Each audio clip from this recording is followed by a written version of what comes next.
This program is brought to you by Emory University.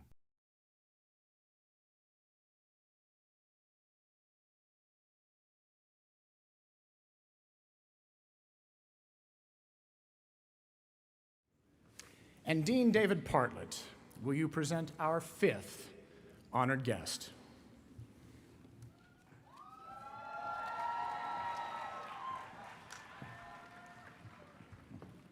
Mr. President, Mr. Dean. I have the honor to present to you the Honorable Arnold Schwarzenegger to receive the degree of Doctor of Laws. Dr. Schwarzenegger.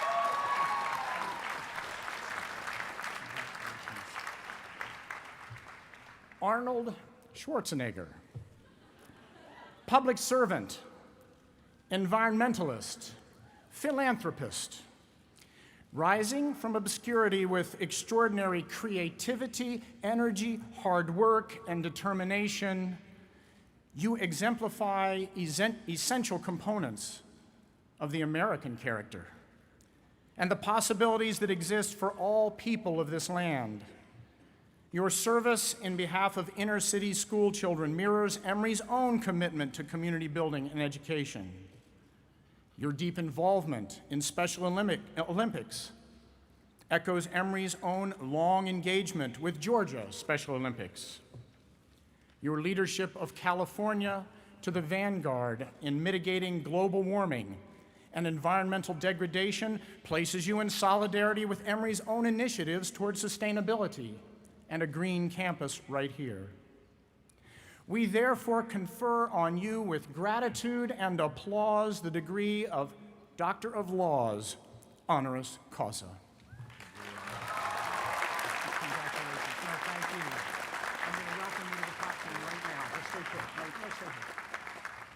At this time, in fact, I would like to ask Governor Schwarzenegger to deliver our keynote address this morning. Doctor?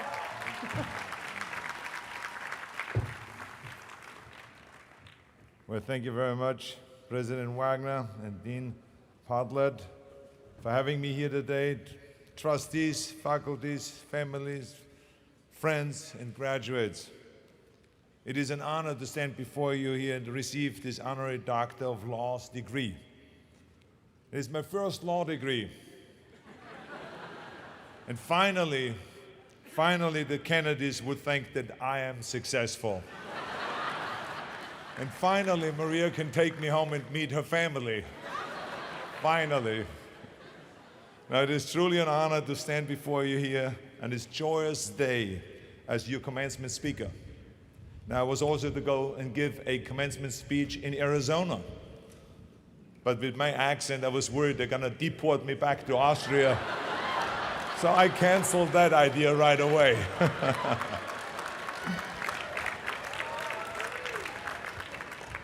Now, I know that each of you is about to start your next chapter. So I'm here today to just tell you my story, and I'm here today to inspire you and to pump you up. Of course, I have to say that not everyone is going to be as hungry as I always was, or as ambitious, or as intense. And let me tell you, if someone told me that something is impossible, I will go out and do it. That's just the way I always was. I was told to my face, you're nothing but a giant muscle. You can't act. You have no future, and you have an accent that is laughable. And that's exactly what my wife Maria said to me on our first date. So we worked our way up slowly until we got married, so now she doesn't say those things anymore. Anyway, I want to begin by congratulating today's graduates, and that's all of you, the amazing men and women of the Emory University's class of 2010.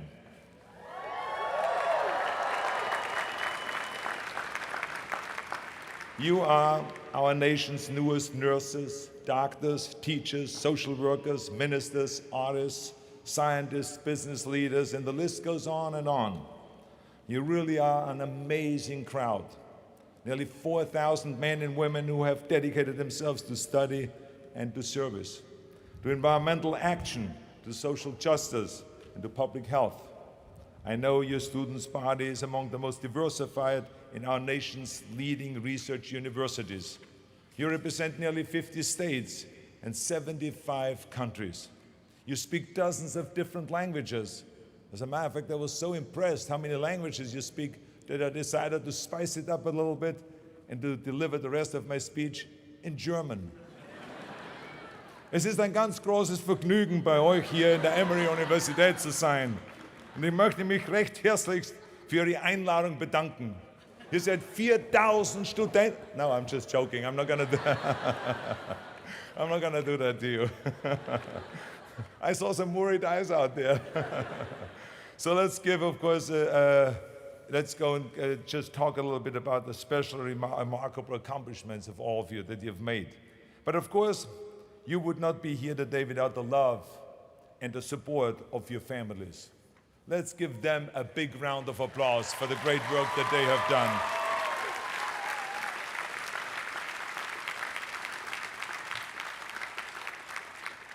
And let's not forget the faculty and staff whose hard work helped shape you into this tremendous people that you are today. Let's give them also a big hand.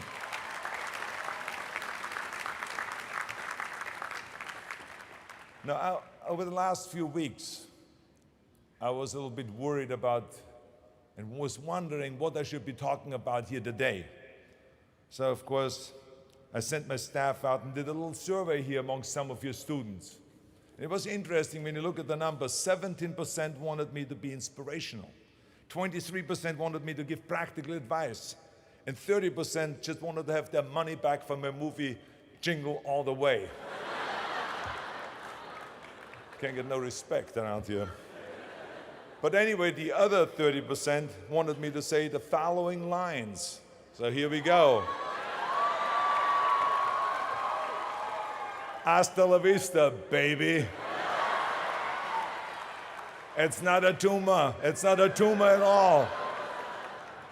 Crush your enemies. See them driven before you and hear the lamentation of the women. I'll be back. So now we have that out of the way. I just try to satisfy everybody here. I really wanted to talk to you about my rules of success and about visualizing your dreams, because it is so important to know exactly what you want to accomplish and what you want to do.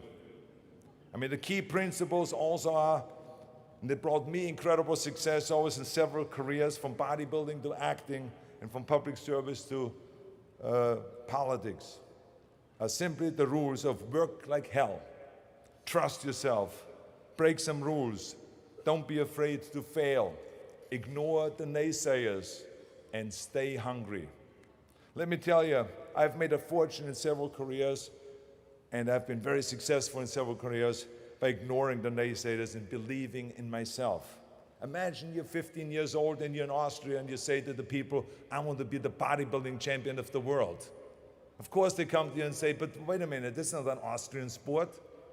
Skiing, you should be a ski champion, a soccer champion, or a track and field champion, that's Austrian. But bodybuilding, that's an American sport. But you know something? I had it very clear in my vision and I knew exactly what I wanted to do. I wanted to be a bodybuilding champion. And I started training 1 hour a day, 2 hours a day, 3 hours a day. By the time I was in military service, with the age of 18, I trained 4 or 5 hours a day. And I became the youngest Mr. Universe ever, the youngest world championship at the age of 20. So much for it can't be done.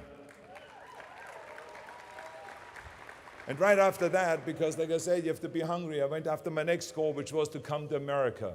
My whole life I wanted to come to America. I came over here with empty pockets, but full of dreams, full of desire. I had this fire in the belly, and I knew that the United States was where I could really succeed. The possibilities here are endless. I wanted to live the American dream because this is the land of opportunity. I knew that this was where I could continue my bodybuilding career and start acting also, go into the acting profession. So I immigrated here, and I kept training and training hours every day, 5 hours, 6 hours a day, and won one world championship after the other. By the time I was finished with bodybuilding, I won 13 world championship titles, more than anyone. And then again, I was hungry to move on, because you can't do bodybuilding for the rest of your life. I wanted to move on, and I knew it was acting that I wanted to get into. But again, I faced the same obstacles where people said it can't be done. When I talked to agents and they said to me, you cannot become just an actor and walk into movies. I say, I just don't want to become an actor. I want to be a leading man. They say, well, forget about that, and they laughed. I mean, with your accent, no one has become a leading man with your accent. And with your body, look at all those bumps sticking out. This overdeveloped body they were in 20 years ago when they did Hercules movies, but now it's Dustin Hoffman, it's Al Pacino, it's Woody Allen. Those are the new sex symbols. Don't you understand it? Look at you. Forget it, it will never happen. And with your name, Schwarzenegger or whatever your name is, I can see that already up there on the billboards. That isn't going to sell any tickets. But you know something? I didn't listen to them. I started working very hard, just like in bodybuilding. 5-6 hours a day. I went to acting classes, speech classes, dialogue classes, accent removal classes. Everything that you can think of, I did. And slowly, everything started happening. All of those liabilities that they talked about started turning into assets. When I did Conan the Barbarian, the director came to me and he said, if we wouldn't have you, we would have had to build one. And on Terminator, the director said, I couldn't imagine to have anyone play Terminator that wouldn't have an accent and that wouldn't have your body. I cannot imagine the line, I'll be back, with a normal American accent. It works so perfectly that you have this German accent. So all of those things that they say are liabilities became an asset. As moment went on, it grew and grew, and I went from one movie to the next, started making more and more money, and then I ended up being the highest paid actor with $30 million on Terminator 3. That just shows you again so much for it can't be done. This is why I try to tell you, anything and everything can be done if you can visualize it and if you believe in yourself. It was the same thing again when I ran for governor. You can imagine when I went on the Tonight Show and I announced that I'm going to run for governor of the great state of California. People came to me afterwards and said, you're crazy. You don't announce something like this on the Tonight Show. You have an official press conference at the state capitol. Plus, you don't start with governorship. You start first with mayor or with state senator. And I said, I don't want to be senator. I don't want to be mayor. I want to be governor. Don't you understand that?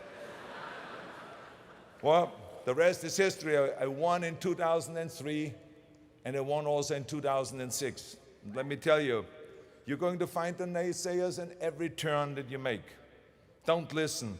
Just visualize your goal. Know exactly where you want to go. Trust yourself. Get out there and work like hell. And break some of the rules and never, ever be afraid of failure. I couldn't have gone to one lifting event in my life if I would have been afraid of failure. Because of course there's a chance that you can fail. When you lift the weight, I tried 10 times to lift and bench press 500 pounds. And I failed, but the 11th time I did it. So never give up and never be afraid of failure, because otherwise you box yourself in and you limit yourself. I was never afraid to fail when I ran for governor.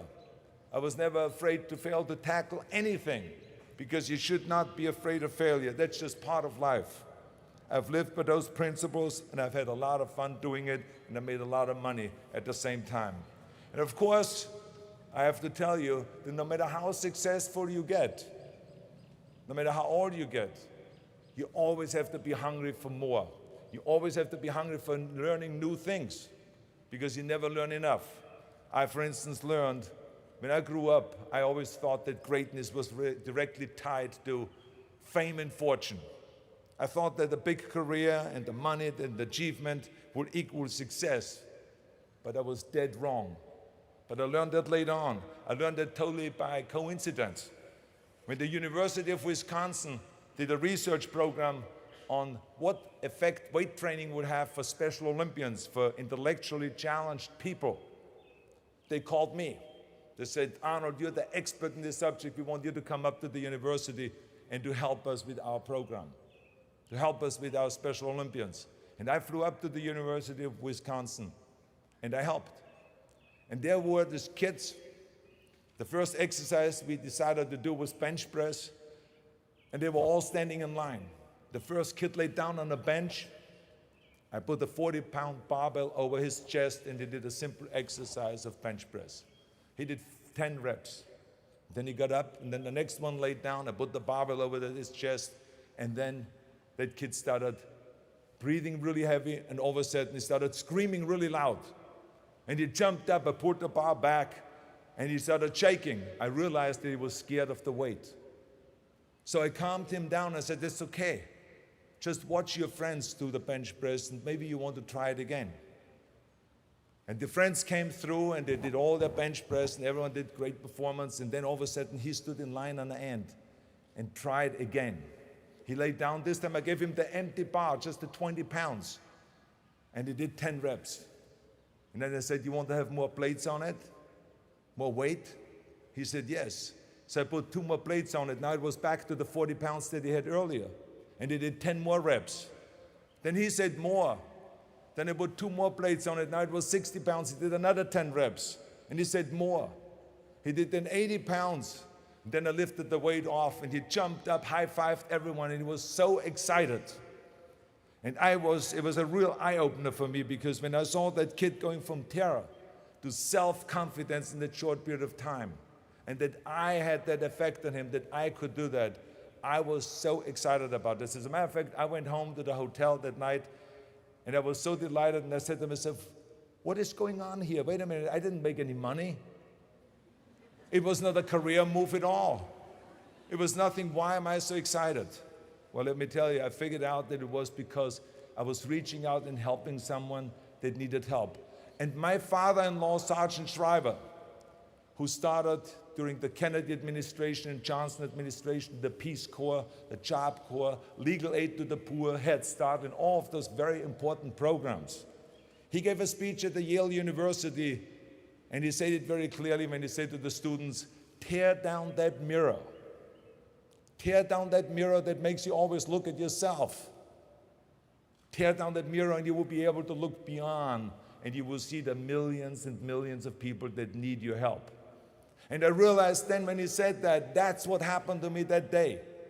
That I tore down my mirror that made me always look at myself and always worry about how can I get rich, how can I get famous, how can I make money, how can I make a career move. I tore down that mirror and looked beyond and saw all the Special Olympians that needed my help.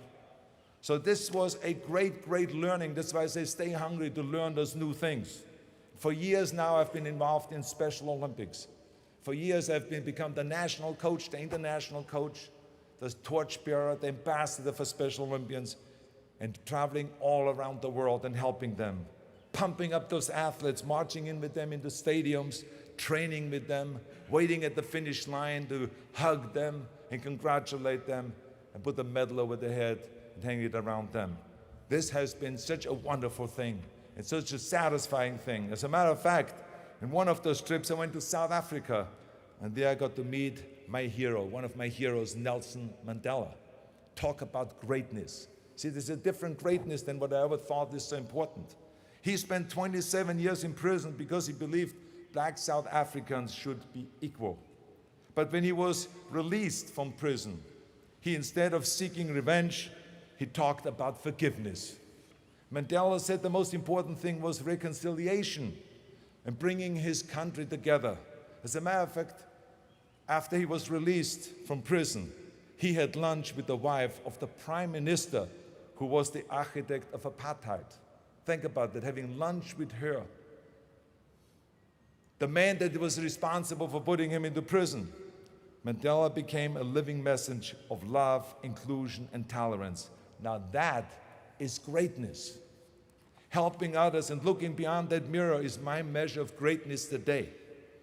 That's what makes me feel good about myself, and I can tell you today I'd rather go to an after-school program and help a little girl and play chess with her than going down another red carpet at a movie premiere.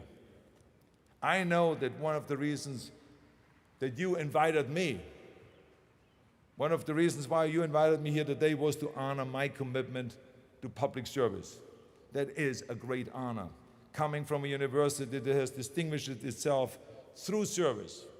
I know that you're not just famous all over the country and all over the world because of the great education that you provide here, but also because of your extraordinary service in reaching out to the community and to the state. As a matter of fact, one of my favorite things that you do here is host the Georgia Special Olympic Games. What a great accomplishment. You've been doing this at this university for 2 decades. Let's give the university a big hand for that great, great work.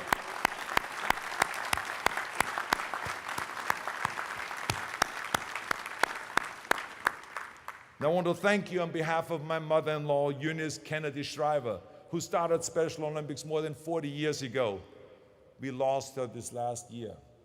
But I know that she's looking right down from heaven right now and smiling, knowing that I'm talking about Special Olympics and thanking you for the great work that you've done. Because she changed the world by starting the Special Olympics movement. And she's a shining example of the chain reaction that begins simply of one person taking that simple step forward. Of course, she had the naysayers. It wasn't easy. When she said, I wanted to take those Special Olympians, those people out of those institutions, everyone said, all the experts said, this is the wrong thing to do. If they start doing sports, they will hurt themselves and they will hurt each other and they will drown in a swimming pool. But she was not listening to the naysayers. She moved on, she campaigned and she called and pushed relentlessly for human and civil rights. And she never took no for an answer. And now, because of that, Special Olympics is in 179 countries all over the world. And millions and millions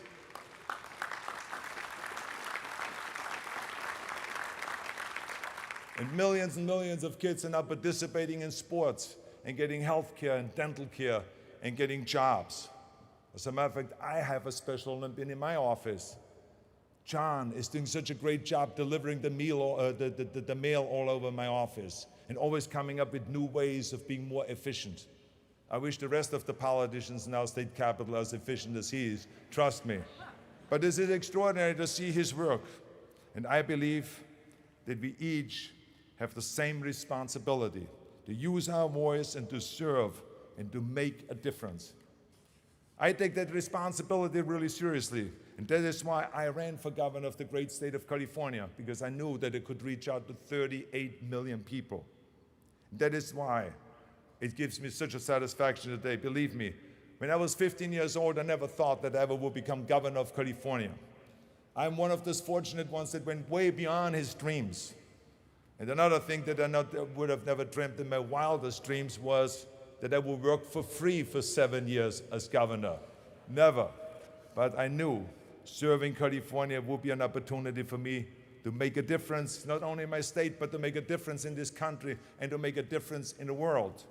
Because as an immigrant, it is very important to give back, more so than on anyone. If you're born here, it's important to give back. But if you come here as an immigrant, it's twice as important to give something back. Because this country received you with open arms. This is the land of opportunity. I know that I would have not accomplished even 10% of the things that I accomplished if I wouldn't have come to the United States. This is, without any doubt, the greatest country in the world. Even though there's so many people complaining about America, I say to them, shut up. This is the greatest country in the world. This is why I wanted to give something back. So I became governor, and we started to make things change. We changed things to rebuild California's infrastructure, workers' compensation. We reformed government to make government run more efficiently and to fight global warming and reduce our greenhouse gas emissions by 25% by the year 2020 to fight global warming, and also not to rely on the oil that comes from countries that hate us. Yes, we're going to fight and continue doing that. And finally, we also woke up the federal government to make sure that they have an environmental policy in place very soon and an energy policy. Those are the kind of positive changes that I went after. With all of this action happening, it was all happening because we worked very hard. We didn't think about ourselves, but we thought about how can we help the state and the country.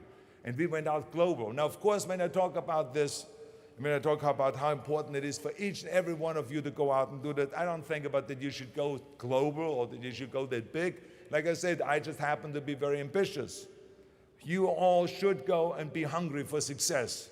You should be hungry to make your mark, and you should be hungry to be seen and to be heard and to have an effect out there. But as you move on and become successful, make sure to also stay hungry for helping others and looking beyond that mirror. Start by simple things like coaching a school soccer team, or helping a child learn and to read, or deliver meals to someone who is homebound. We in California now have 7 million volunteers.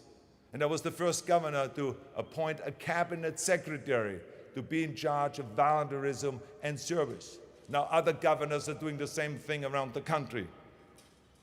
Us use your power of potential and make this nation and this world a better place. It worked for this immigrant that came over here to this country with $20 in a pocket, and I know and I guarantee you it will work for you too, the 2010 graduates of Emory University. I am proud of each and every one of you of how far you've come, and I know you're going to be great, great contribution to this state and to the world. So congratulations once again, and God bless all of you. Thank you very much. Thank you.